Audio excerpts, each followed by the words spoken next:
Welcome to my vlog. Ang inyong lingkod, si Dayan. Pupunta ako ng Usyang ngayong umaga. Bibili ako antina ako ng buhok. Yun.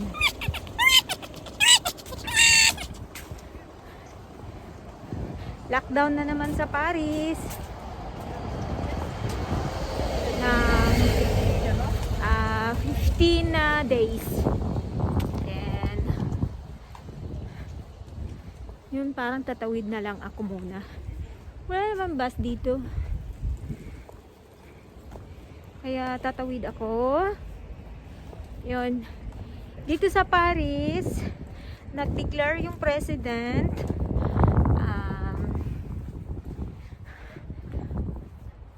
until December 1st ng December okay na yung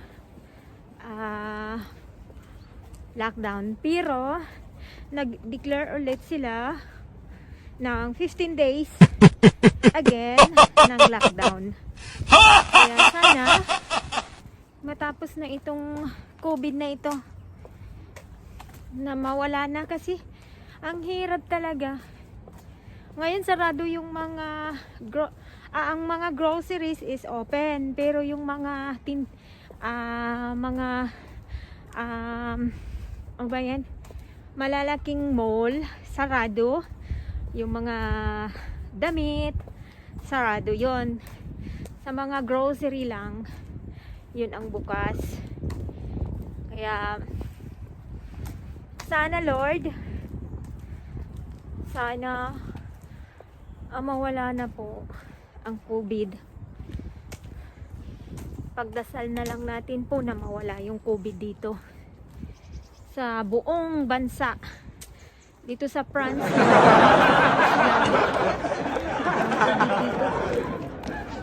dami na pong namamatay.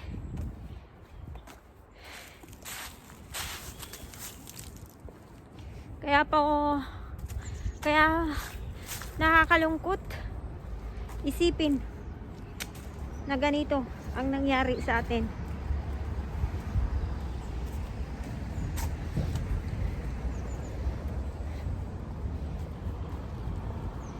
Dapat magkaisa tayo, manalangin na para mawala yung COVID. Yun. Kasi ang hirap. Lalo na pag uwi ka ng Pilipinas. Ako pa naman, uwi kami ng August. So, hindi pa kami nag-book ng ticket. Kasi titingnan namin yung kung okay na ba yung sitwasyon sa July. Kasi first ng August, uwi kami ng hubby ko. Kaya magpa-reserve na kami ng ticket by February. Kasi mura yung ticket ng by February and March. Nasa 600 siguro or yun. Dalawa kami. Kaya mga 1-2 ganun. First time kong uwi yon ng August. Kaya nakaka-excited. Palaging nagdadasal na mawala na yung COVID. Kasi dami na pong nawawala ng trabaho dahil po sa COVID. Kasi yung mga amo, hindi na nila pinapasok yung ibang mga nani dito. Pero naman sa awa ng Diyos, yung amo ko, kahit nung lockdown talaga na 2 months, may sahod ako kompleto. Yun lang, nung August 2 weeks lang yung sahod ko. Kasi gawa nga ng COVID, sinabi nila na sasama daw ako ng bakasyon sa kanila ng 1-2 weeks. Kaya nag-okay na lang ako bilang ganti sa ginawa nila na buo yung sweldo ko. Yun. Pero itong next year, Pilipina kami. Hindi na ako sasama sa kanila. Tapos, pagbalik ko,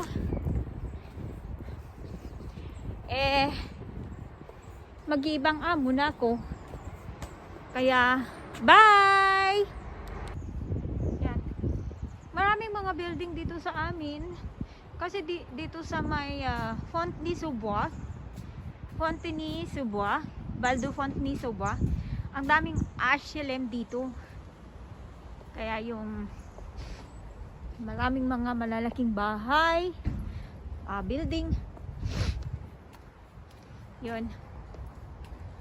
Tsaka maraming mga ano dito, yung kung wala kang masakyan, maraming way. May bus papunta doon sa Banzan. May ROR A at saka E. Dalawa yung ano nila. Kaya hindi ako nahihirapan dito pag umuwi ako ng bahay kahit malayo. Okay lang. Yan. Yan. Ganda. Hindi ako kumuha ng bus kasi nga ang tagal ng bus pag Sunday. Nasa 17 minutes. Naglakad na lang ako, malapit naman. 2 station lang din. Para exercise din.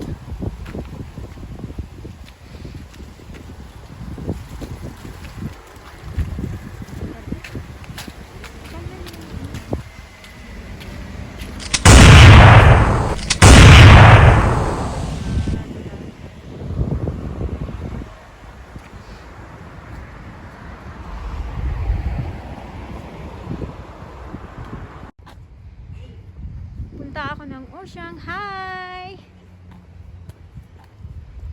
Yan yung papunta doon sa amin.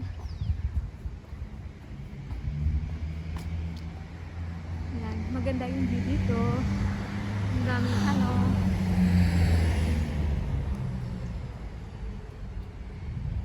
Maganda yung